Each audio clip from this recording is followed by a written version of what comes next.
Métier extraordinaire. Et nous, qui avons tellement de gratitude vis-à-vis de la presse, nous sommes un peu nostalgiques de cette presse de qualité qui nous a permis d'émerger dans l'espace politique à travers des idées, à travers des propositions fortes, à travers des débats constructifs. La presse a une responsabilité dans la réussite, si vous voulez, de la quête que nous voulons du salut national. Et cela continue dans notre plan. Il faut également qu'il y ait, et c'est le 5e point, un renforcement obligatoire des capacités des nouveaux acteurs politiques, en vue de leur donner des orientations éthiques quant à l'animation du débat public. Le débat public, pour tous ceux qui commencent la politique, jeunes et vieux, ne peut pas se réduire à des invectives et à des diatribes. Le débat politique, c'est la contribution d'un groupe ou d'un individu par des idées, par des critiques qui peuvent être acerbes et constructives, mais détachées et impersonnelles. Et c'est là que se trouve la frontière entre la critique, l'opposition et l'injure et la haine. La nouvelle classe politique doit se reformer. Les partis politiques doivent former leur cadre. Lorsque vous envoyez un cadre dans les médias, rassurez-vous qu'ils viennent avec des critiques fouillées, un savoir affermi et une contribution certaine au débat public. Faire la promotion des insulteurs nationaux comme instrument de politique, comme instrument de communication politique, abaisse le niveau politique en République démocratique du Congo. Et ceci est dommageable, aussi bien entre nous, Congolais, parce qu'il n'y a plus d'idées, parce qu'il n'y a plus de propositions alternatives, mais aussi en termes d'image, parce qu'aujourd'hui, nous sommes dans un monde totalement ouvert à travers les nouvelles technologies de l'information, où circulent dans les groupes, dans les réseaux des pays africains, l'image d'une classe politique théâtralisée, médiocre, à la limite de la kakistocratie. Et ce n'est pas normal. La République démocratique du Congo est une grande nation.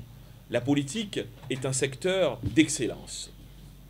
Lorsque le Camerounais, lorsque l'Ivoirien, lorsque le Sénégalais, lorsque le Ghanéen suit un acteur politique congolais sur lequel il serait tombé sur les réseaux sociaux, il doit pouvoir se dire, en le regardant, comme nous, lorsque nous regardons certains politiciens étrangers ou certains acteurs publics étrangers, qu'il y a de la qualité dans ce pays. Ce pays est grand et ce pays a de grands hommes et des hommes préparés à construire son avenir. Notre théâtre politique actuel nous fait du mal directement parce que nous ne travaillons pas sur l'alternative et indirectement parce que les autres nous regardent comme une société en totale déliquescence. 6. La cohésion nationale et le salut national dont nous parlons passent également par la réorientation de l'action gouvernementale pour la recherche de résultats qui permettront justement l'atteinte de ce climat et de cet objectif de salut national. 7. Le calibrage de l'exécutif national afin de renforcer sa maîtrise des questions militaires, politiques et économiques qui sont les seuls gages crédibles d'un processus d'unité pour le salut national. 8. Le réaménagement des bureaux des deux chambres afin de réintégrer dans le processus les acteurs institutionnels qui, au terme de la loi, se sont vus exclus par des manœuvres politiciennes. Il ne s'agit pas ici, évidemment, de remettre en cause, sinon ça donnerait lieu à trop de gymnastique, les présidences de ces institutions, mais du moins revoir la composition. Parce que, nous le savons, il y a, dans ce qui s'est passé ces derniers mois, des sujets de grande division dans la composition des bureaux des deux chambres de notre Parlement. Nous pensons également qu'il faut un renforcement du bureau de la CENI en y intégrant les forces politiques qui ont pignon sur rue et qui se sont vues exclues par des manœuvres qui seraient à juste titre à qualifier de politiques. Évidemment, là, le centre insiste. C'est sans remise en cause de son président, Denis Kadima, dont l'expertise internationale reconnue est un gage, dans des conditions optimales, d'un processus électoral de qualité. Donc ici, nous sommes clairs. Il ne faut pas tout remettre en cause, il ne faut pas jeter le bébé et l'eau du bain, mais il y a des réajustements qui sont nécessaires. Parce qu'on a un bon président de la CENI, nous l'assumons, nous le disons, parce que nous travaillons sur base de CV, nous avons des échos de l'expertise avérée du président de la CENI, reconnue dans toute l'Afrique australe et à travers l'Afrique et même le monde. Nous avons donc un bon président, a priori. Maintenant, il ne faut pas que cette expertise soit noyée par ce climat de défiance né de l'exclusion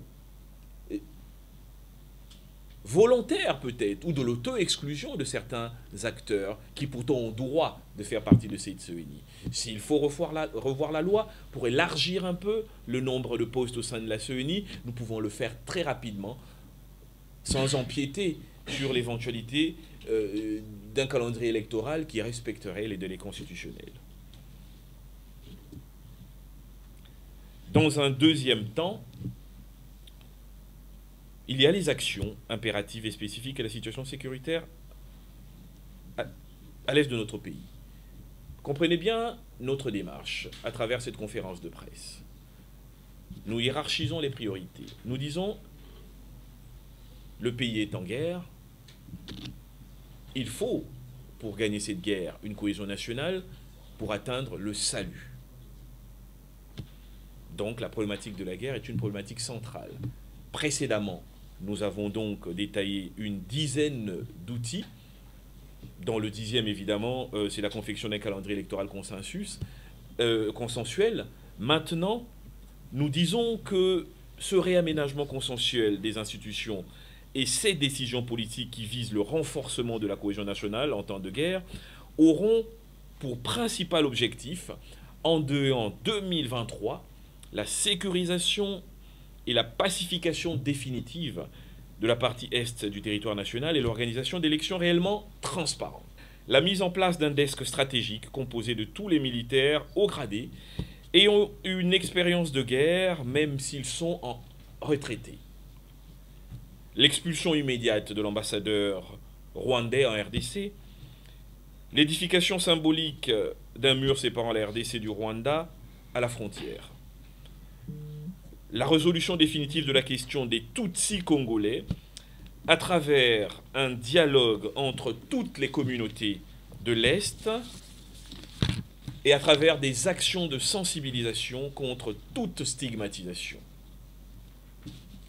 La création d'un tribunal spécial pour le Congo afin d'ouvrir des enquêtes, établir les responsabilités, obtenir réparation de la part des responsables des crimes commis à l'Est de notre pays depuis 2006, date de la fin du processus transitionnel issu du dialogue inter-congolais. Réduction, enfin, ou presque enfin, réduction par une division par 3 des émoluments des animateurs et membres des institutions, Parlement, gouvernement, présidence de la République.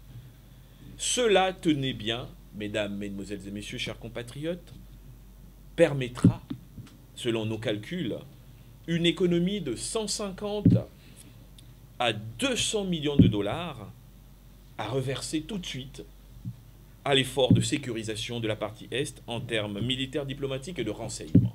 Oui, si nous divisons par 3 les émoluments des principaux acteurs émergents dans les principales institutions politiques du pays, nous pouvons faire ce type d'économie, ne serait-ce que pour la période de guerre. Cela a déjà été fait dans les mêmes circonstances il y a une dizaine d'années, lorsque le M23 avait occupé Goma. Ce n'est pas nouveau. J'étais au Parlement à l'époque, et il y a eu, à travers des actions du Premier ministre Matata, une réduction. Aujourd'hui, l'explosion des revenus ou des émoluments des acteurs émergents dans ces institutions nous permet de dire qu'effectivement, nous pouvons atteindre ce montant en termes d'économie et reverser cela tout de suite à l'effort de guerre. Il n'y a aucune raison, dans un pays sous-développé, bien qu'étant moi-même partisan, en tant qu'économiste, de ce qu'on appelle les salaires d'efficience. Moi, je suis pour que les gens soient très bien payés, parce que les bons salaires, normalement, amènent les meilleures compétences. Maintenant, la situation, elle est exceptionnelle. Nous sommes en guerre, nous avons besoin de moyens. Il n'y a aucune raison pour que nos députés et nos ministres aient par mois entre 15 et 20 000 dollars. Il y a un petit souci, là, en termes de priorité. Ça veut dire que si nous divisons par 3, il y a 13 000 dollars minimum d'économie à faire sur l'institution Parlement. Vous multipliez ça par 12, vous multipliez ça par 619, vous êtes à 100 millions de dollars approximativement. Vous ajoutez les autres institutions, gouvernement. J'ai été comme ministre Kisombe au gouvernement, nous savons qu'il y a des économies possibles. Donc notre proposition en cette période de guerre, c'est cette réduction. C'est essentiel. La guerre que nous subissons à l'Est n'est pas un jeu. C'est une affaire sérieuse et nous devons arrêter en tant que Congolais de traiter cela à la périphérie de nos préoccupations. Les premiers qui doivent donner l'exemple, ce sont les acteurs institutionnels. Enfin, nous pensons qu'il faut travailler sur la définition d'une stratégie économique de guerre viable, à même de tirer profit de l'immensité du territoire national pour tenir une période de tension sécuritaire longue. Mesdames, Mesdemoiselles et Messieurs de la presse, telles sont les différentes propositions du Centre dans le cadre de son plan de salut national. Nous sommes à votre disposition selon un schéma très simple que devrait pouvoir présenter le porte-parole, parce que je crois que vous ne pouvez pas être pour la modernité dans le cadre de la logique de groupe des idées fortes. Merci. On se précise. La vocation d'un groupe politique est de proposer des solutions, des réponses en rapport avec la réalité de façon objective et non pas en se cachant derrière le populisme. La MONUSCO doit-elle partir? Est une question. Moi, je poserai une autre question. Avons-nous les moyens de remplacer la MONUSCO là où elle servait de point tampon? Peut-être pas pour nous aider à résoudre la problématique, mais ne serait-ce qu'en tant qu'œil de la communauté internationale, parce que de toute façon, même dans ce rôle, il y a quand même une limite qu'elle impose à ces groupes armés. Le Congo est un territoire immense. Moi, ma question est celle de savoir, avec la MONUSCO et tous ses moyens, nous n'avons pas encore réussi à hisser nos forces de sécurité au niveau de la problématique. Pensons-nous, et c'est arithmétique, hein, c'est au-delà des sentiments, c'est de l'arithmétique simple, pensons-nous qu'avec 17 000 hommes bien armés en moins, la situation ira mieux? La réponse du Centre, elle est à la fois réaliste et diplomatique.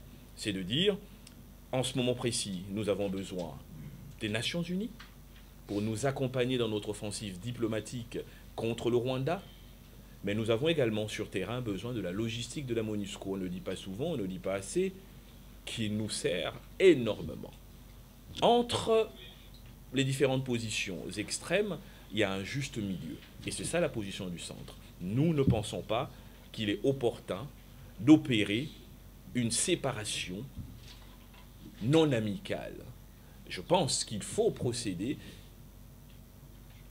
un réajustement de cet accord pour aboutir à un calendrier de départ négocié dans un horizon temporel qui permette aux forces armées de la République démocratique du Congo de prendre la place de la MONUSCO là où elle ne serait plus présente. Il serait irresponsable pour des dirigeants politiques de dire aujourd'hui, demain, 17 000 hommes, matériel et tout, on vide l'espace sans qu'on ait les capacités de remplacer. Donc il faut un calendrier consensuel avec la MONUSCO sur le départ qui intègre également les capacités de la République démocratique du Congo à prendre la place de la MONUSCO là où elle ne sera plus là.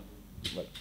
À dire que depuis longtemps, une des mesures, avant même que tout le monde reconnaisse et parle officiellement, en ce qui nous concerne Congolais, de l'agression de notre pays par le Rwanda, nous avons parlé de la nécessité d'expulser l'ambassadeur du Rwanda. Pas uniquement en ce qui le concerne individuellement pour telle ou telle attitude, mais sur le principe étatique, sur le principe des rapports étatiques.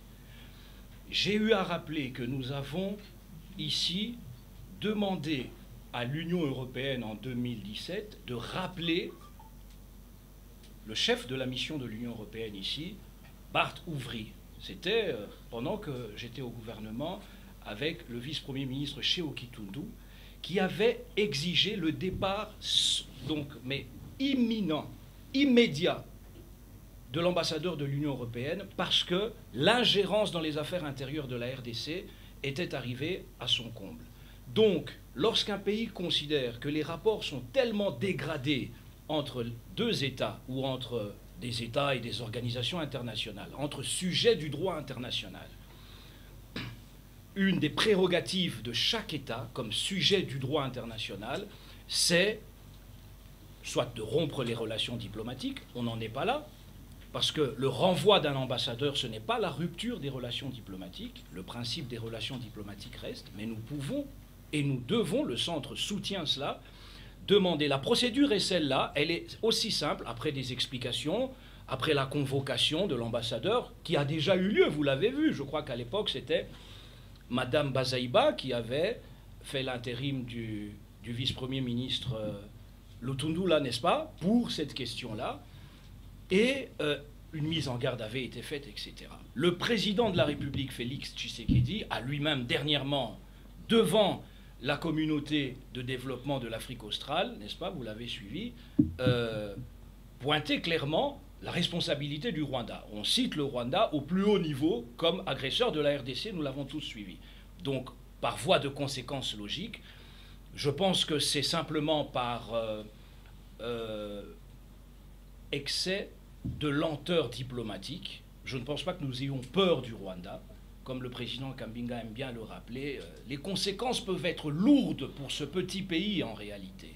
Si on continue à jouer avec le patriotisme, avec l'intégrité territoriale, je dis bien le patriotisme des Congolais. Mais je pense que le moment doit arriver où il faut vraiment expulser l'ambassadeur rwandais en tant que tel. Je ne parle pas de la personne de M. Karega personnellement, etc. Je parle de l'ambassadeur. Si tant est que je n'ai pas de problème, nous n'avons pas de problème personnel avec lui. C'est d'ailleurs dommage parce que sur le plan humain, ce personnage, cette personnalité, connaît bien le Congo, a vécu au Congo, a étudié au Congo. C'est un frère au sens africain du terme. Nous sommes des voisins. Parce que le peuple rwandais n'est pas un peuple ennemi. Hein, ce sont les actes de gouvernance qui nous divisent. Et ce sont les gouvernants rwandais qui ont causé la mort de millions de Congolais. N'est-ce pas? Que je sache, ce n'est pas le peuple rwandais qui est un peuple ennemi, mais les dirigeants rwandais se comportent en ennemis depuis trop longtemps. Donc il faut, comme le président Kambinga l'a dit au nom du centre, demander, mais nous attendons cela du gouvernement Samalou Kondé au plus vite, peut-être demain déjà, hein, je pense qu'il est temps de demander le départ de l'ambassadeur du Rwanda à Kinshasa. C'est une mesure diplomatique minimale, classique, mais nous ne sommes pas encore au stade de la rupture des relations diplomatiques, parce que l'axe diplomatique pour la résolution des conflits, c'est aussi important. Merci. Monsieur le Président, Odilon Kaïma, pour le compte de la RDC. En fait, je suis resté sur ma foi par rapport au processus électoral. Vous avez dit qu'il faut nous accorder sur l'essentiel. Je me demande comment vous allez vous y prendre pour que ces processus soient une réalité face à tout ce que nous connaissons au niveau de l'Est du pays. Aussi longtemps que le PPRD, je vois les FCC, le PPRD en tête, et campait sur sa position, que voilà, les gens qui s'y trouvent, en fait, ce qu'on a mis au niveau de la CENI pour le compte du PPRD, pour le compte du FCC, le FCC, soit le PPRD, rejette. Quand vous prenez le président Fayoulou, il campe sur sa position. Alors je me pose la question, c'est vraiment une bonne initiative, louable, pour concilier le peuple congolais à faire face à l'agression. Je me dis, en fait, je reste sous ma soif. Comment vous y allez, vous y prendre? Si nous parlons de salut national, c'est bien parce qu'il y a un péril national qui nous menace. Et nous osons espérer que comme nous, les autres acteurs politiques, peut-être même ceux qui sont très grands dans le cœur et dans la tête des Congolais, devraient peut-être avoir plus que nous l'amour de ce pays. La politique ne peut pas être qu'un jeu de positionnement. Au toit que je m'y mette, je dois être le prochain député, je dois être le prochain président.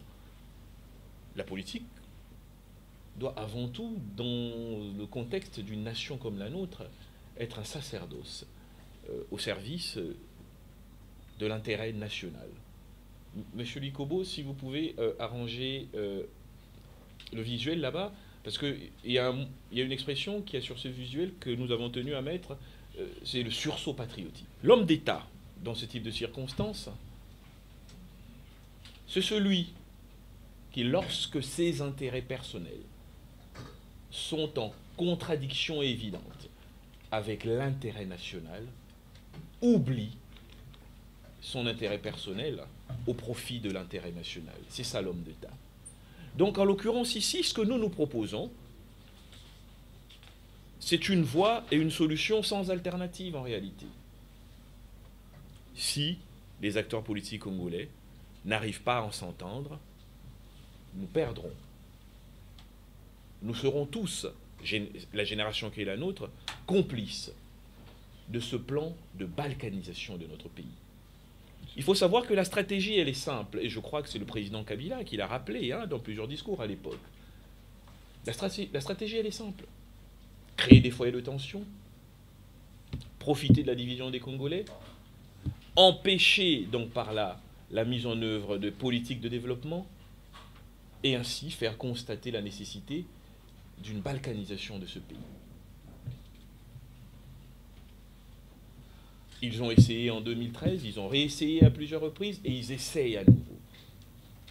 La responsabilité de ces acteurs politiques, qui ont encore plus que nous des devoirs par la magistrature morale qu'ils exercent sur l'opinion, c'est de faire preuve de dépassement. Et le premier qui doit prendre ses responsabilités en tant que garant de l'unité nationale, c'est le président de la République. C'est pour ça que nous avons dans notre plan de salut public, commencé par le chef de l'État, qui doit tendre la main. Et que le Congo, dans son entièreté, voit cette main tendue.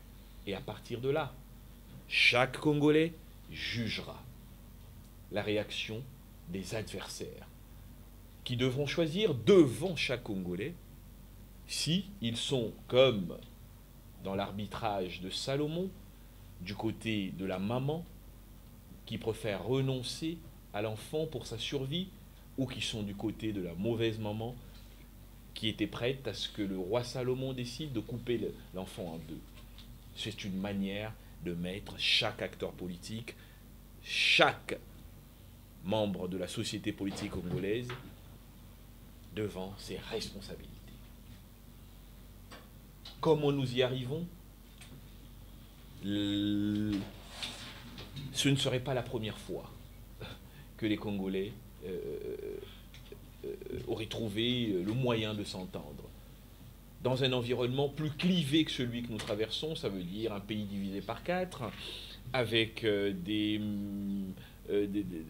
républiquettes au niveau de l'Équateur, au niveau de la partie Est et autres, avec des guerres et des morts, nous avions réussi à inventer un modèle pour nous sortir de l'ornière, empêcher la balkanisation, relancer le processus de renaissance de la RDC. Cela nous a permis d'organiser les premières élections, les deuxièmes, les troisièmes, et ainsi de suite, parce que ce que nous vivons aujourd'hui, ce sont les bénéfices historiques du consensus de Sun City. Donc, comment y arriver? Nous savons comment le faire, nous l'avons déjà fait, et nous n'avons pas dire ici qu'il faut inventer le fil à couper le beurre. La seule chose qui est importante à ce stade, c'est la volonté des acteurs politiques de mettre en avant d'abord l'intérêt national. Parce que le temps et le moment l'exigent. C'est tout à fait faisable et ça ne va pas arrêter la machine. Pour autant que le président de la CENI est là et continue à faire son travail avec son équipe. Le bureau de la CENI actuel est différent du bureau de la CENI de 2018 parce qu'il y a eu une modification de la loi. Donc on peut modifier la loi. Nous avons combien de vice-présidents? On peut ajouter un troisième ou un quatrième vice-président par la loi. Tailler des lois sur mesure justement pour la situation. Madame, dans la situation particulière de la République démocratique du Congo, nous avons toujours, par cette recherche de consensus, trouvé des solutions. Oui, s'il faut revoir la loi pour que la transparence et la confiance soient retrouvées, il y a toujours un prix à payer. Et je pense que c'est parce qu'au Congo, on a l'habitude de faire la politique de l'autruche que souvent nous nous retrouvons face à un mur à la dernière minute. Il n'y a aucun obstacle majeur à trouver un moyen urgent pour permettre, pour ne pas les citer, au camp de la Mouka, de M. Fayoulou, de trouver une place à la CENI, sans remettre en cause ce qui existe. Il n'y a aucune raison pour empêcher le FCC du président Kabila de trouver une place à la CENI, sans remettre en cause ce qui est fait. Nous avons pris des décisions plus difficiles dans ce pays. Nous avons eu 4 vice-présidents de la République. Dans ce pays, au nom de l'intérêt national, nous avons une majorité qui a renoncé à 3 ou 2 reprises à avoir un Premier ministre. Alors, c'est dans ce même pays où on voudrait nous faire croire aujourd'hui, pour l'unité nationale, pour avancer vers un processus consensuel, sans remettre en cause les acquis, il ne serait pas possible de réajuster. Dans ce pays, on a même inventé des institutions sui generis, comme au sortir de l'accord de la Saint-Sylvestre. On a créé une institution spécifique pour le président Etienne Tshisekedi à l'époque, qu'il devait occuper et qui est ensuite le CNSA, le Conseil national de suivi de l'accord. Ça veut dire que lorsqu'on pense que c'est nécessaire, on le fait. Là, c'est une question de choix. Est-ce que nous pensons que le climat de défiance ambiant nous garantit des lendemains qui chantent après les élections? Ou est-ce que nous pensons bien au contraire qu'il y a des réajustements qui pourraient être une garantie de rassemblement? Parce que n'oubliez pas ici, l'idée c'est toujours ce rassemblement parce que nous sommes en guerre. Nous énonçons la division, les raisons de la division, nous proposons des solutions qui doivent nous ramener tous ensemble, unis pour combattre l'ennemi. C'est ça notre idée. Donc au prix de quoi? Au prix de certains aménagements. Oui, je pense que parce que le pays est divisé, parce que le pays est en guerre, parce que le pays est menacé, changer une loi, la modifier légèrement pour intégrer d'autres acteurs, ce n'est pas un prix très élevé en réalité. D'autant plus qu'il n'y aura rien de nouveau. Aujourd'hui, tout le monde sait, c'est entre 15 et 20 000. Et on ne prend pas les chefs des institutions. Ils ont été tellement discrets qu'ils ont dévoilé tout ça dans leur combat de coq. Et nous le savons, ils sont à 619. Vous faites 13 000 $, vous multipliez par 619, vous avez un chiffre, vous le multipliez ensuite par 12 mois, vous avez un chiffre qui vous approche rien qu'avec le Parlement de 100 millions de $. Je crois qu'on est au-delà de 96 millions. Vous avez vos calculatrices, vous pouvez le faire. Et je pense qu'en temps de guerre, avec 7 000 $, un parlementaire est largement, j'ai envie de dire, dans les standards internationaux. Et qui plus est, en période de guerre, je n'ai rien contre les parlementaires, mais notre rôle en tant que politique, c'est de faire des propositions. Si déjà avec le Parlement, nous arrivons à faire cette économie de 100 millions l'année, le calcul, il est simple. Ce n'est pas de la sorcellerie. Nous connaissons leur rémunération. Le visible et l'invisible, nous le connaissons. Hein, les appuis parlementaires qu'on appelle les invisibles, nous connaissons comment ça marche. Nous sommes en guerre, c'est tout à fait possible. Et un parlementaire congolais avec 7 000 $, ce n'est pas indécent. Hein. Donc nous n'exagérons pas non plus dans cette proposition. J'ai vu d'ailleurs qu'il y a un parlementaire qui en a fait son cheval de bataille. Donc ça veut dire que c'est plausible. Si vous ajoutez l'institution présidente de la République, le gouvernement, nous pouvons en une année atteindre sans sourciller 150 millions et nos ministres n'auront pas l'air moins bien portants, moins presséants et nos députés ne seront pas en dessous du standard des pays voisins et voilà. Donc, mais ça fera quand même plus de 150 millions d'économies. Et en temps de guerre, nous savons ce que nous pouvons faire avec cet argent pour les services de sécurité, pour l'armée, pour le renseignement, pour la diplomatie. C'est une proposition claire. Le deuxième volet... Écoutez, moi je pense que le gouvernement applique une stratégie. Cette stratégie est en cours d'exécution. Et je vous l'ai dit de la même façon que pour la MONUSCO, ces questions ne doivent pas être abordées avec populisme, mais de façon pratique. Si il y a une conjonction de forces assumée par notre gouvernement, ce sont ses prérogatives régaliennes, nous attendons le résultat des stratégies mises en place. Il y a deux façons d'évaluer les stratégies en cette matière.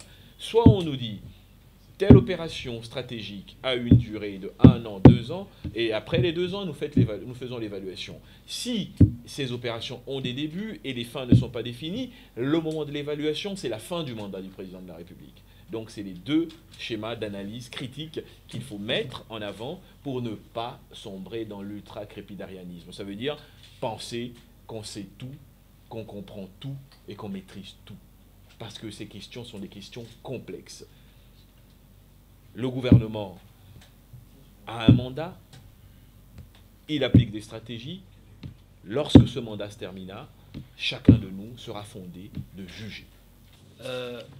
Ce que nous pensons, c'est que dans une économie voulue libre et à la fois assez contrôlée, il est extrêmement important quand nous avons des contraintes budgétaires qui sont là par définition, mais plus encore pour un pays en voie de développement, plus encore pour un pays aux besoins énormes et aux moyens limités, nous pensons qu'il est capital, dans un élan de sursaut patriotique, de renforcer nos efforts de développement économique, c'est-à-dire continuer à soutenir l'activité économique, continuer à préserver les indicateurs macroéconomiques, faire de la croissance, essayer de garder la monnaie la plus stable possible, l'inflation la moins élevée possible. Tout cela, ça demande de l'efficacité d'action de la part du gouvernement dans une période de guerre où il faut absolument recentrer l'effort économique national et financier sur, pour nous, la priorité des priorités, c'est la lutte contre la balkanisation de notre pays qui est en cours. La balkanisation du Congo passe par la banalisation de l'occupation de Bunagana. On ne peut pas faire des élections si Bunagana est occupé. On ne peut pas être plus préoccupé des élections et avoir l'habitude d'aller dans des cycles électoraux où des parties de notre territoire national sont occupées par le Rwanda ou des conflits armés avec implication étrangère. On n'abandonne pas le processus. Vous avez vu le centre proposer des choses pour aller de l'avant. Pour éviter Pour éviter, ces situations justement... extrêmes, ouais. Oui, exactement. Pour éviter que le pays ne sombre davantage dans ce qui pourrait être irréversible pour sa survie. Parce qu'on parle aussi de réduction du train de vie de l'État, des efforts. Donc, je pense que c'est pas, il n'y a pas de chiffre fétiche là-dedans. L'essentiel, c'est l'efficacité du gouvernement. Et nous pensons ici que le gouvernement agit. Je ne sais pas si quelqu'un viendra avec cette question. Le président Kambinga pourrait vraiment dire, parce qu'on en a beaucoup parlé avec lui tous les jours à notre niveau, pas expliciter le caractère mitigé du bilan de ce gouvernement. Le gouvernement, c'est l'économie et le social, qui est possible grâce à la sécurité, à la bonne vie des institutions, à la bonne marche des institutions. Mais c'est le pouvoir d'achat de la population, c'est le logement, c'est le transport, ce sont les infrastructures, c'est l'eau, l'électricité, les besoins humains fondamentaux. Et là, le bilan est assez mitigé, même s'il y a des ministres qui sont assez performants dans leur secteur.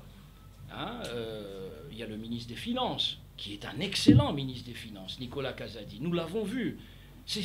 La compétence, c'est le pragmatisme. Vous augmentez les recettes de l'État, vous êtes compétent. La compétence, ce n'est pas les diplômes, c'est l'efficacité dans l'action. Par exemple, je peux en citer d'autres, mais globalement, ce n'est pas ça qui est le cas dans l'ensemble. Nous sentons quand même une certaine mollesse dans l'efficacité de l'action du gouvernement et nous ne sommes pas totalement satisfaits. Si bien que dans cet élan d'un nouveau gouvernement de sursaut patriotique, de salut national, parce qu'il faut absolument récupérer Bunagana, il faut fédérer autour du commandant suprême des FARDC, du chef de l'État. Ce n'est pas possible qu'on continue comme ça. Demain, c'est comme a dit Lumumba, demain c'est l'éclatement du Congo. L'éclatement du Congo. Le président Kabila a plusieurs fois insisté sur la balkanisation dans laquelle le Congo est en danger, dans un grand danger. Un nouveau gouvernement d'union nationale peut arriver, où il y a une forte symbolique d'implication, avec un nouveau Premier ministre. Je ne suis pas pour le haut toit de là que je m'y mette. Je soutiens d'ailleurs sur le plan personnel la nouvelle génération, le ministre Samalou Kondé, je le soutiens sur le plan personnel. Ici, je vois l'intérêt de la nation. À terme, il faut un nouveau gouvernement avec des visages aguerris. Pourquoi pas un Premier ministre comme Jean-Pierre Bemba? Pourquoi pas un Premier ministre? Donc je reste dans la logique de la coalition qui est au pouvoir. Nous ne sommes pas là. Les élections vont arriver. Une nouvelle majorité viendra. Mais jusque-là, pourquoi pas un Premier ministre comme Vital Kamerhe, qui sont deux personnages qui connaissent la question sécuritaire et de la guerre à l'Est, qui en ont l'expérience, qui en ont, j'allais dire, l'expertise politique. Personne ne connaît mieux ces questions-là en tant que patriote, notamment, j'ai dit, personne ne connaît mieux. Beaucoup connaissent aussi bien, certainement, mais pas forcément mieux que quelqu'un comme Vital Kamerhe ou Jean-Pierre Bemba. Il y en a d'autres, mais je parle ici aussi d'hommes politiques, d'hommes d'État qui ont une stature nationale reconnue dans le pays et à l'international et qui peuvent aider le chef de l'État dans cette mission. Nous voulons, et je sais que le président Tshisekedi est un homme déterminé, nous voulons que la sécurité de notre pays ne soit plus quelque chose de discutable avec le Rwanda.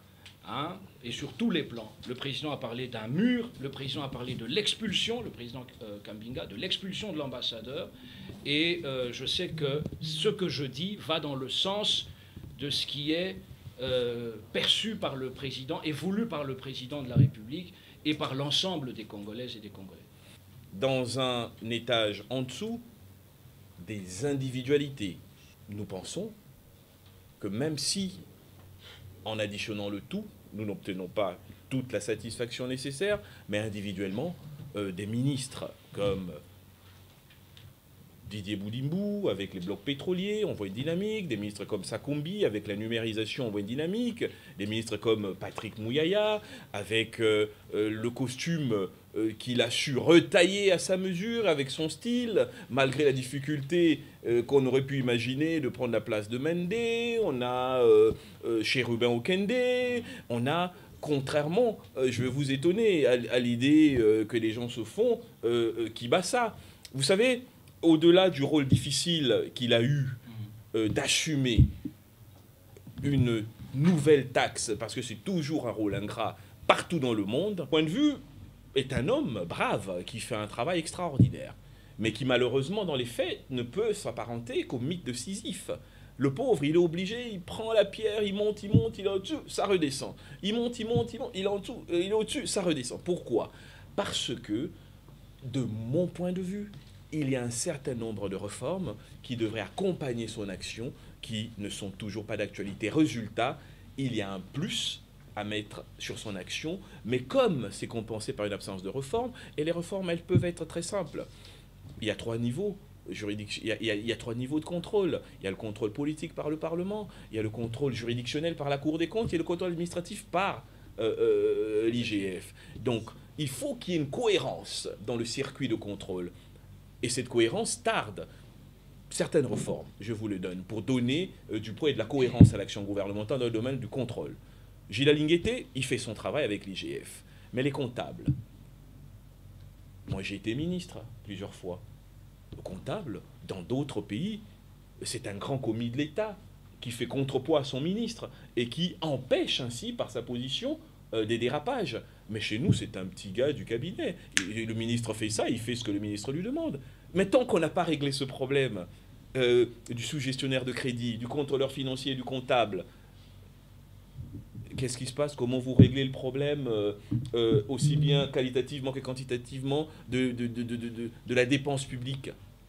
Il faut changer le statut des comptables, des agents du service financier des ministères.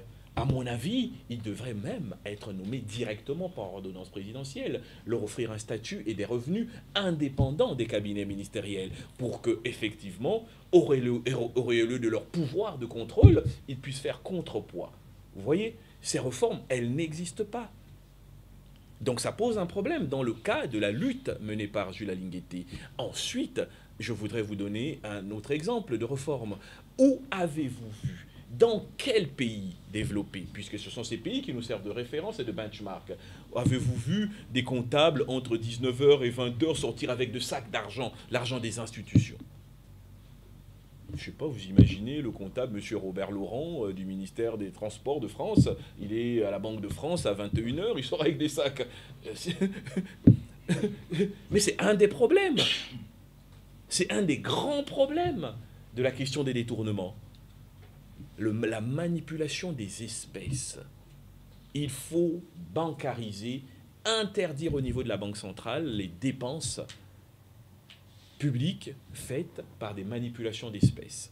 La Banque centrale peut, tout en respectant l'autonomie des ministères, virer les montants dans les comptes, que ce soit pour des disponibilités d'ordre discrétionnaire, comme pourrait être une dotation, la lisibilité dans l'utilisation même plus importante si lorsque le ministre d'État, le vice-premier ministre, reçoit sa dotation directement dans son compte.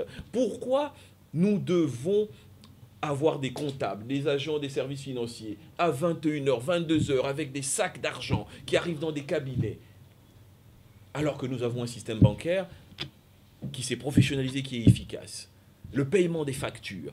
Pourquoi il faut une manipulation des espèces?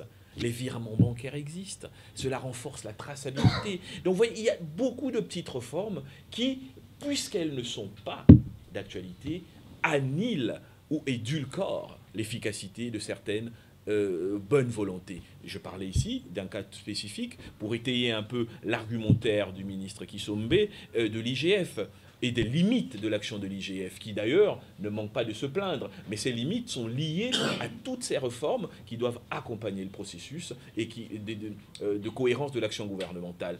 Donc la conclusion, c'est bilan mitigé, parce qu'il y a des individualités qui se distinguent, mais dans la sommation, nous nous retrouvons à une équation à somme nulle. Germain Kambinga veut un poste, Yves Kish, ainsi de suite. Ok. Mais alors, ça prouve vraiment qu'on est dans une société qui a un problème. Hein? Moi, je veux vraiment que cette partie soit prise. On est dans une société qui a un problème. Donc, on est dans un pays où on considère que celui qui dit « je suis congolais, je suis un des descendants de Lumumba, de Kimpavita, je suis un patriote », je considère qu'il n'y a rien de plus important que la sécurité, l'intégrité territoriale et la paix dans mon pays, qu'il n'y a rien de plus important que de faire en sorte que les enfants ne soient plus violés, que les femmes ne soient plus violées, que les familles ne dorment plus à la belle étoile. Et pour moi, en tant que Congolais, il n'y a rien de plus important que ça. Voilà notre point de vue. Et puis, il y a un autre point de vue qui dit ceci, qui dit les gens peuvent continuer à mourir, on peut même partir de Bunagana, aller jusqu'à Goma, on peut continuer à faire tout ça, ce n'est pas important. Ce qui est important, c'est qu'il faut absolument, dans cette division, aller vers cette élection cosmétique, parce que nous sommes l'alternance, même si moi je suis convaincu qu'ils ne sont pas l'alternative, et voilà les deux points de vue. Ils disent, on peut tuer, on peut couper le Congo, on peut tout faire, ce n'est pas important. Il faut que moi je devienne député en 2023, il faut que moi je devienne sénateur en 2023, il faut que moi je devienne président. Je sais que les députés et les sénateurs gagnent 20 000 $. C'est très important lorsqu'on ne les a pas. Mais au prix de l'intégrité territoriale, au prix de la paix, au prix de la sécurité, mais qu'on nous juge sur base de cela. Parce que moi aussi, je serai candidat. Moi aussi, je peux aspirer. Mais moi, je dis, simplement, en tant que Congolais, le centre dit que s'il y a un choix à faire, patriote, moi, je pense que c'est d'abord là. Et certains ajoutent, ah non, il faut d'abord dégager ceux qui sont sur place. S'ils sont médiocres, c'est à cause d'eux. Ok, c'est très bien. Moi, je dis, non, nous sommes en guerre. Ce n'est pas en handicapant le processus de neutralisation de nos ennemis et en nous battant entre nous que nous serons plus forts. Mais si vous pouvez être aussi efficace au sommet, pourquoi dans le cadre d'un consensus, au nom de la patrie, vous le seriez moins? Ne dit-on pas qui peut le plus, peut le moins? Voilà les réponses du centre. Maintenant que les Congolais jugent, ceux de la diaspora et ceux d'ici. Qui veut les postes? Celui qui veut d'abord protéger ses frères et sœurs de l'Est, l'intégrité du territoire, qui est prêt à renoncer aux postes, parce que c'est précisément cela. Ou ceux qui sont prêts à tout pour avoir ces postes de sénateurs, de députés, de présidents. C'est une question de bon sens. Et, sachez-le, nous ne reculerons jamais. Nous ne nous montrerons pas lâches pour dire la vérité et assumer nos positions. Nous pensons que c'est humiliant, c'est inhumain, pour nous, les Congolais, de regarder la question de l'Est comme une question périphérique. Nous devons nous réveiller parce que le Congo doit être uni pour prospérer. Répétition à la perdition, c'est d'abord félicitations au centre. Merci beaucoup. Félicitations pour voir des leaders, des jeunes, au centre jusqu'aujourd'hui. Encore un peu jeune. Encore un peu jeune, encore un peu vieux, mais qui savent jusqu'aujourd'hui être ensemble et communiquer pour cette nouvelle génération, parce qu'on a l'habitude de toujours voir ces vieux autour de la Ça c'est vrai, ça c'est vrai. Depuis 1960 jusqu'aujourd'hui, ils sont toujours là. Mais cachiques. Voilà, donc aujourd'hui, voir, c'est ce que je disais, des leaders jeunes ensemble pour communiquer pour cette nouvelle génération, c'est une bonne chose. Merci. La série sur les questions, c'est du consommé congolais qui continue avec Made in Congo. Le vestimentaire, félicitations. Oui, non, mais c'est juste parce qu'on savait que vous seriez là. Et... Parce que vous avez déjà compris ma question. Mais sinon, j'apprécie beaucoup d'avoir la communication, Monsieur le Président du Centre, de féliciter d'autres jeunes qui sont au gouvernement. Parce qu'en fait, il semble qu'aujourd'hui, pas il semble, mais le constat montre que le jeune est un loup pour l'autre jeune. Le jeune se soutient difficilement. Vous voir, vous entendre, soutenir ceux qui sont au gouvernement, c'est une bonne chose. Mais quel est le message que vous voulez passer à la jeunesse? Dire que vous êtes de modèle, c'est peut-être pas exagéré, parce que votre parcours, vous avez été des ministres pour votre CV. À part ça, vous avez quand même un bagage intellectuel assez poussé. Les gens devraient faire quoi aujourd'hui pour apporter un plus dans leur pays? Ces jeunes qui attendent beaucoup du Congo, du président, mais qui, comme un leader américain a dit, qui devaient aussi se poser la question de savoir quel est leur apport dans leur pays. Qu'est-ce que vous pouvez dire à ces jeunes? Merci beaucoup. Et c'est une très très bonne question, Peter Tchani. Oui, vas-y. La deuxième, c'est... À l'instant, Bunagana est entre les mains des étrangers. question correspond à un des points que nous avons abordés sur le renforcement des capacités de la nouvelle génération.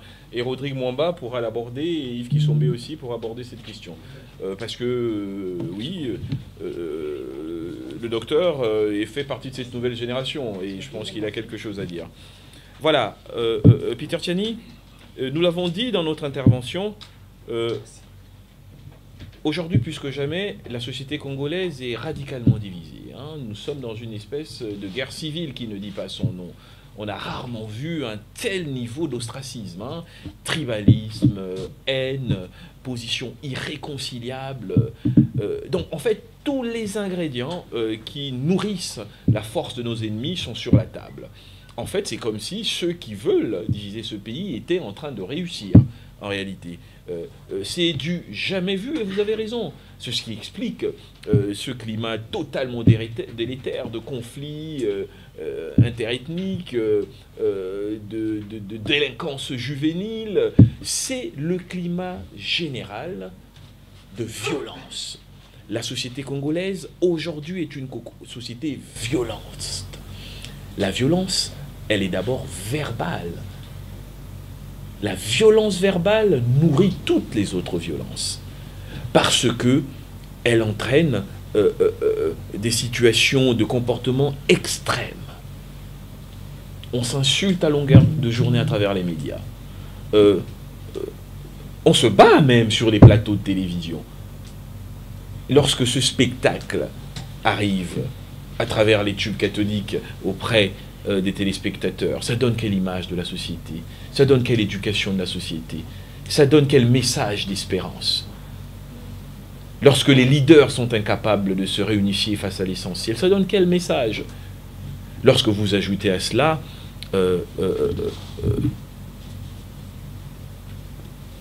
cette faiblesse congénitale de notre système d'organisation sociale d'une manière générale, parce que cela se reproduit comme une espèce d'atavisme malheureux, de génération d'année en année, de gouvernement en gouvernement, de système politique en système politique. Vous arrivez au schéma catastrophique et apocalyptique que vous décrivez, où le Congo est comme une cocotte minute qui est prête à exploser à tout moment. Les clivages sociaux s'élargissent, les riches sont de plus en plus riches, les pauvres de plus en plus pauvres, la classe moyenne s'étrique. Oui, nous sommes au bord d'une guerre civile en République démocratique du Congo. Tous les ingrédients sont là. Et pour le salut national, nous demandons le dépassement. Je le répète, il faut arrêter avec, je l'ai dit tout à l'heure, ça vous a un peu fait rire, ce narcissisme masturbatoire juxtaposé. Chacun est dans son camp et le plus beau et le plus fort. Chacun est mieux que tout le monde. Et finalement, nous sommes une nation dos à dos. C'est ça qui explique cette situation. Donc il faut, pour le salut national, que les leaders politiques que nous sommes, et ceux qui sont encore plus que nous des leaders le comprennent. Nous sommes au bord d'une implosion dans ce pays. Si nous ne faisons pas attention, nous risquons d'être la génération qui aura travaillé pour la somalisation de la RDC. Le RDC peut devenir le Yémen, peut devenir la Syrie, tout ce qui se passe ailleurs pourrait arriver dans ce pays. Que ceux qui sont enfermés dans leur confort et dans leur certitude se réveillent. Que ceux qui sont enfermés dans leur confort et leur certitude se réveillent. Regardons autour de nous. Ne soyons pas cette génération honteuse qui aura échoué à perpétuer l'héritage des pères de l'indépendance. Merci beaucoup. La jeunesse, M. Kissombé. Mais moi, je pense que c'est la responsabilité des générations précédentes de voir les générations actuelles et peut-être futures perdre ou ne pas s'imprégner de la qualité essentielle pour devenir des adultes, pas parfaits, personne n'est parfait, mais des adultes performant, c'est le sens du sacrifice et de l'effort. Le goût de l'effort et du mérite. Les jeunes, aujourd'hui, en grande partie, c'est le constat que j'ai fait dans notre pays, dans tous les domaines, veulent réussir comme je prends dans le domaine de la musique. Il y a certainement des jeunes de 20, 25 ans, 30 ans qui rêvent de devenir des Fally Ipupa, mais qui ne sont pas nécessairement prêts à passer par l'effort, au sens large, et le mérite par lequel un artiste comme Fally Ipupa, par exemple, est passé, vous l'avez suivi, depuis l'école de Koffi Olomide. Il en va de même dans les secteurs de production. Et l'école de Wenge aussi? Oui, non, mais oui, absolument. Vous entrez dans un domaine qui peut se oui, retourner. non, j'ai donné un exemple plaisant d'un artiste parce que... Non, absolument, Président. C'est une absolument, boutade. mais vous avez parfaitement raison. C'est un exemple. On peut prendre le sport, on peut prendre tous les domaines. On peut prendre le métier des journalistes avec les techniciens que sont les caméramens, avec les hommes en avant, la presse.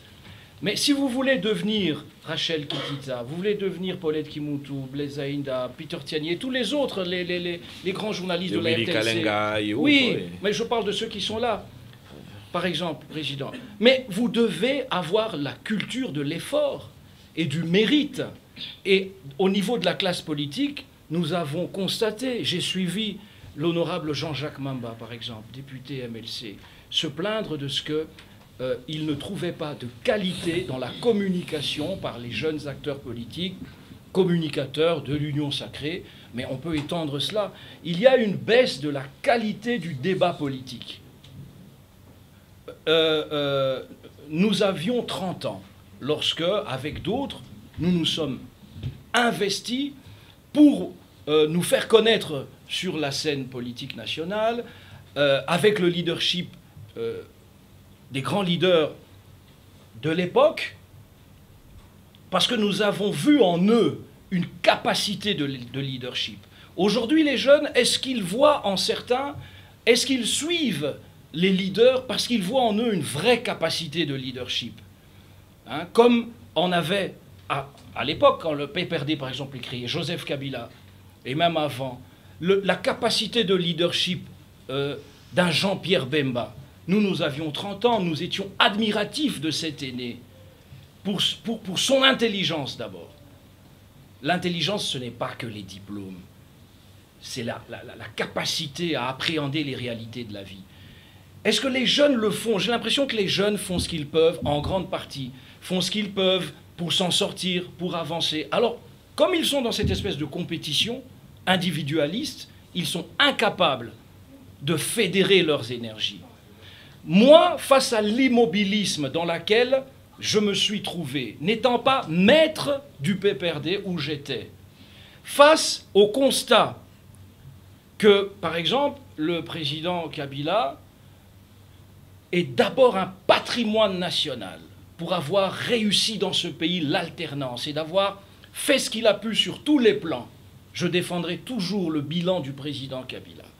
Mais je sais aussi, je le lui dirai en face, que par rapport à ce qu'il représente en Afrique aujourd'hui, est-ce qu'il a intérêt, lui, à être présent perpétuellement dans l'arène, dans le combat? Pour moi, il est un patrimoine national. Et je sais que certains ont intérêt pour que la jeunesse n'émerge pas dans la jeunesse kabiliste, parce qu'eux ont eu des avantages, eux ont tout eu. Ils sont prêts à étouffer cette jeunesse par une espèce d'immobilisme mortel. À un moment, on se dit, nous avons vécu le leadership, nous. Parce que quand Tshisekedi, vous devenez président dans ce pays, mais vous êtes un homme exceptionnel. Vous n'êtes pas des hommes ordinaires. Il y a quelque chose que chacun de nous doit donner au président. Je l'ai toujours dit. Aujourd'hui, vous voyez, les amis de l'UDPS sont un peu en peine parce qu'ils ont utilisé le langage de l'extrémisme contre le président Kabila. Quand Yves Kissombe disait « Le président de la République, c'est d'abord le chef de l'État qui est le premier citoyen pour tout le monde. Le président de la République n'est pas d'abord un adversaire politique. Dans un deuxième temps, puisqu'il a aussi des moments de combat politique, il est aussi un leader politique, c'est vrai. Mais Félix Tshisekedi reste UDPS. Félix Tshisekedi reste l'autorité, même morale, informelle de l'UDPS. Mais il est d'abord le président de la République. Est-ce que moi, Yves Kissombe, je ne le disais pas en tant que communicateur de la majorité présidentielle à l'époque? Les gens disent, oui, vous dites ceci aujourd'hui. Mais non, nous l'avons toujours dit. Et les gens s'étonnent, on a l'impression qu'on est en train de faire des appels du pied. Mais non, si nous avions voulu aller à l'union sacrée, nous l'aurions fait. Nous avons considéré que notre démarche, c'était de faire émerger le centrisme politique en RDC, c'était de faire émerger le pôle centriste. Et le pôle centriste, c'est la conciliation des raisons, la conciliation de l'objectivité. Nous sommes politiques, nous avons aussi des stratégies, nous aurons des candidats à tous les niveaux. Nous avons eu au niveau du centre, je dis nous parce qu'en 2017, j'étais déjà avec le centre. Nous étions déjà ensemble, j'ai aidé Germain Kambinga et tous les amis, Deimbia, les jeunes et tous les nouveaux à faire avancer le centre. Donc Peter Tiani, je vais être très bref en disant simplement que les jeunes, on n'est pas parfait, on a des ambitions légitimes, individuelles, mais il n'y a rien qui sert mieux les intérêts légitimes individuels que l'intérêt du groupe. Et ça a toujours été comme ça, notre démarche. Parmi cette nouvelle génération qui essaie de monter en politique, de mon expérience personnelle, je pense que la responsabilité, surtout par rapport à la dégradation du débat politique, je crois tout le monde est d'accord là-dessus, c'est qu'aujourd'hui, le débat, la qualité du débat politique s'est dégradée par rapport à l'époque, comme le dit le président Kissombe, par rapport à leur époque, lorsque eux ils commençaient. C'est un témoignage personnel. Moi, j'étais encore élève ou étudiant. Et je pouvais suivre une émission de Germain Kambinga. Le lendemain, il y a mon professeur de pneumologie, le professeur Kayeme, que vous connaissez peut-être. Il est recteur à l'université, qui dit « Est-ce que vous avez suivi l'émission de Germain Kambinga à la télévision ?» Vous voyez, aujourd'hui, je ne pense pas que le professeur Kayeme se mettrait devant la télévision pour suivre, nous, les jeunes actuels, à la télévision. Ce n'est pas parce que c'est mon président que je le dis. J'ai vécu cette expérience-là. D'ailleurs, je ne lui ai jamais dit. J'ai vécu cette expérience-là. Donc je pense qu'il y a quand même un décalage, un mauvais décalage qui s'est fait entre-temps. Alors, la responsabilité, je ne pense pas qu'elle soit des seuls jeunes. La responsabilité, à mon avis, elle est partagée. Parce que d'abord, les jeunes qui essaient d'émerger en politique ne comprennent pas que, par exemple, passer à la télévision, ça n'est pas forcément un privilège, mais c'est aussi une responsabilité. Une responsabilité de ne pas verser dans les invectives, dans les insultes, lorsque vous passez à la télévision, mais que lorsque vous parlez, vous devez avoir de la matière.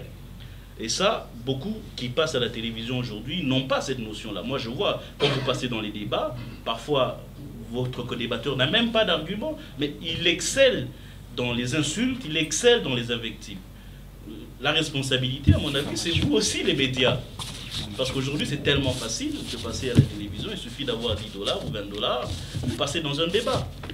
La responsabilité, enfin, c'est aussi le pouvoir public. C'est pourquoi nous avons fait une proposition de pouvoir encadrer tous ces jeunes qui veulent rentrer en politique, ne fût-ce que par une certaine mise à niveau.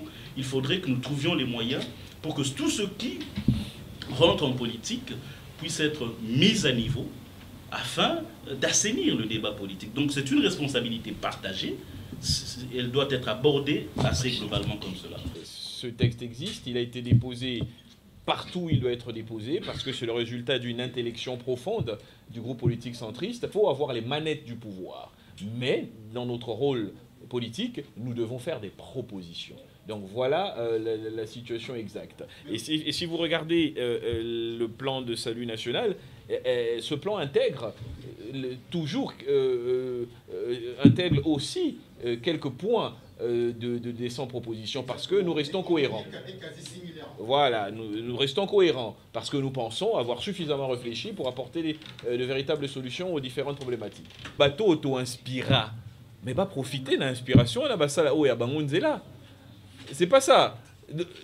bolobi bien bato belé ton inspirage ngape na yoka makambo na o tangu oedanga na sala classe po na zo sepela ndenge yo zalaki maele ba parents msusu ah oui tozali ko utiliser comme na opo na koyebsa mona na biso atanga mais tout ça là déjà il fallait tout ça là tu peux te recevoir bino wapi il faut être précis nini parce que ngai par exemple la longwa qui MLC na sali centre c'est quoi le truc parce que ceux qui débat ezawana alors premièrement faut voir que communicateur et rôle ça c'était il y a 15 ans et c'était mon salaire jeune union soit politique à Salaka les lobos singa mpaka qui sont embêtés dans 50 ans ça la makambaza ça là mpaka 50 ans c'était il y a 15 ans 20 ans biloko wana vous voyez donc on va pas avoir le même rôle nous on a fait notre part s'il y en a 1000 na Congo oyo un jour bazwa qui inspiration na musala tozaro sala c'est une réussite toza ko inspirer que ba OP ba bandi communication politique ba inspirer pe ba tout maintenant dans la poursuite de l'action politique, nous faisons la politique neti batu nyonso. Nani asala alliance, collaboration ou à coopérer na Kabila te. Vous pensez nga kombo moko? Nani avant Kabila ou azamo mukolo asalaka na UDPST à un moment donné ou quelque part ou na Mobutu après Komina Kabila après nani Tshisekedi père Yemoku ou a créé opposition de Toyebi. A de seva ki bato yo asali po abandaki na MPR. Non mais il faut quand même. Je pense que les jeunes bazwa les sons où il fallait bazwater na musala oyo baninga na bango babilenge o tozalaki na tangwana tosalaki. Moi, je ne suis pas le concurrent à ma petit frère. Ma petit frère belé, il s'inspira. Mais quand il y a un concurrent à Bango, un concurrent à Bango, personne ne copie sa raison radicalisme. Nous, on a failli mourir dans ce pays. En 2006, avec Yves Kissombe. Par brise, Massassi, il y avait des conflits. Donc, que ce soit en radicalisme, en engagement, moi, j'ai porté la parole bénévolement de Jean-Pierre Bemba, il est en prison pendant 7 ans. Sauf que les 2 dernières années, tu as été plus utile à Jean-Pierre Bemba que moi. Je peux décider. J'ai fait ma part d'incarner mon propre leadership et mes propres idées. Comme le papa Tshisekedi l'a fait, Tangalongwa qui est MPR. Comme Vital Kamerhe l'a fait, Tangalongwa qui n'est pas Kabila. Comme Moïse Katumbi l'a fait, Tangalongwa qui n'est pas Kabila. Vous parlez des alliances. Aujourd'hui, Martin Fayulu, il n'est pas dans un bloc patriotique avec Kabila. Donc il vous déçoit. Donc eux, ils ont le droit. Moïse Katumbi, Basona quitté na Fachi na Genève, Bazonga na quitté, Bazobe Banate. Félix Tshisekedi, FCC Cash. Vous auriez pu imaginer l'UDPS en partenariat avec Kabila? Vous parlez de constance. Mais c'est quoi la constance? Mais il faut un socle de référence. On s'appuie sur quoi? Donc, vous nous demandez de faire le choix d'être des petits bébés qu'on porte sur le dos. Et la maman tourne, elle va à gauche, à droite. Non, nous on dit on a des jambes. On n'a pas besoin de vous suivre. On peut marcher tout seul. En quoi c'est décevant? Il faut m'expliquer. En quoi c'est décevant? C'est un choix de la médiocrité qui s'est opéré. Les gens ont choisi de fuir l'excellence. Ils ont eu peur de l'excellence. Moi, en tout cas, je ne pense pas qu'il y ait quelqu'un qui objectivement puisse me donner une leçon dans ce domaine. Parce que vous ne pouvez pas me citer à Tamutu Moko dans l'espace politique congolais. Sauf ceux qui vont considérer que n'est pas lobby ba mususu bata ba mama biso to mataraka na mukongo na bango soka ke zandu bolandi soka ke kosukola bilamba bolandi soka ke kotala oncle bolandi soka lobby lelo na lala nanda kute bolandi. Non, binga lobby nga na makolo nanga, je suis pas obligé de vous suivre partout. Et c'est ce qui s'est passé jusque-là. Dites-moi quel est ce politicien congolais qui ne vous décevoir binoté au boko loba yé depuis à banda politique à boujate ni na ba alliance ni na makanisi naé ata kombo moko. Alors après boko loba que na décevoir qui que ce nous on n'a pas déçu. N'ayez pas peur des bons exemples. Exemple d'excellence parce que tu inspira par la qualité. Et aujourd'hui, c'est l'exemple de la liberté, le libre arbitre. C'est tout ce qu'on fait. On n'est pas pire qu'un autre. On fait même mieux parce que nous observons une certaine éthique. Mais parce que environnement politique, et si tu ne réponds pas, Bazan a raison. On a posé aux questions, Bopé Sanga, point de référence. Nini ou Nani a bougeaté. En termes d'alliance, en termes de changement, Nani a bougeaté. La politique au Congo est faite d'intérêts conjoncturels qui évoluent en permanence. On fait le choix d'être satellite ou d'être l'orbite. Certains choisissent d'être des satellites, d'autres d'être des orbites, et chacun prend son risque. Ce qui compte, c'est la conclusion. Nous, on a choisi d'être une référence idéologique et d'avoir un projet qui nous permette, en toute autonomie, de signer nos accords, de signer nos alliances au regard de nos ambitions politiques. On a dit, on ne veut plus être sur le dos de quelqu'un qui, lorsqu'il décide d'aller au marché, on est au marché, qui, lorsqu'il décide d'aller à tel endroit, on suit ou on guide selon ce que nous, on veut. C'est cela, la promotion de la liberté. Donc, s'il y en a qui disent qu'ils ont été déçus, ils doivent d'abord se faire l'introspection des motifs de leur déception et suivre Otozoloba. Mais en tout état de cause, Ngao Nazo retenir, c'est que à une époque, c'était notre rôle, on a fait notre part, on a inspiré. Maintenant, ceux qui ont été bien inspirés, qu'ils fassent la promotion de ces bonnes idées qui étaient les nôtres. Ata Yezu, à un moment, il a fini par mourir, et il fallait que Batouba continue. Il n'y a pas de problème. Prenez ce qui est bien et avancez. Voilà. Mais les amis, je crois qu'il va être 13h. Hein, merci beaucoup les amis, et on se voit le mois prochain. Merci.